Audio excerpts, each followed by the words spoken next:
బుకానన్ అనే ఈ క్రైస్తవ మిషనరీ పూరీ రథయాత్రను చూసి ఆ వైభవాన్ని జీర్ణించుకోలేక తిరిగి వెళ్ళిపోతూ చిల్కా సరస్సు యొక్క ఒడ్డున కూచుని దూరం నుంచి కనిపిస్తున్న జగన్నాథుని ఆలయ గోపురాన్ని చూస్తూ అతనికి అర్థం కాని ఆ ఆచార వ్యవహారాలను అసహ్యించుకుంటూ ఆ రథయాత్రను మొలేకు యొక్క విస్తృతమైన సుదీర్ఘమైన సామ్రాజ్యంగా తలచుకుంటూ ఒక ప్రణాళిక అనుకున్నాడు. అతని క్రైస్తవ దేశమైన బ్రిటన్ చేత ప్రోత్సహింపబడే ఒక క్రైస్తవ సంస్థ రావాలని, అది ఈ హానికరమైన విగ్రహారాధనను నిర్మూలించి దీని జ్ఞాపకాలను ఎప్పటికీ తుడిచిపెట్టేయాలని ఆలోచన చేశాడు. బుకానన్ రథయాత్ర గురించి చెప్తూ మొదలు పెట్టటమే వ్యూహాత్మకంగా జగన్నాథుడిని ప్రస్తుత కాలపు మోలేకుగా పరిచయం చేస్తాడు. పాఠకులకు హిందూ మతం వారి ఆచార వ్యవహారాలు తెలియక ముందే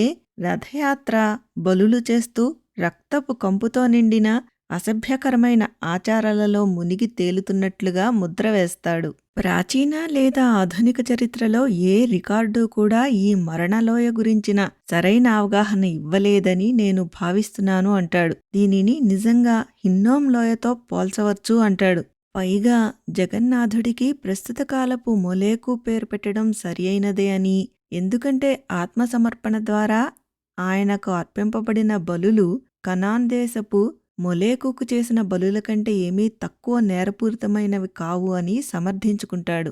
మొలేకు విగ్రహానికి ఉన్న చాచబడిన చేతులలో శిశువులను ఉంచి శిశువు నిస్సహాయమైన వేదనతో అరుస్తుండగా అగ్నితో కాల్చబడేవారు. ఈ భయానక దృశ్యంతోనే బుకానన్ జగన్నాథుడిని పోల్చాడు. అలా చేస్తే అత్యంత దిగ్భ్రాంతికరమైన ప్రతిస్పందన వస్తుందని బుకానన్కు బాగా తెలుసు.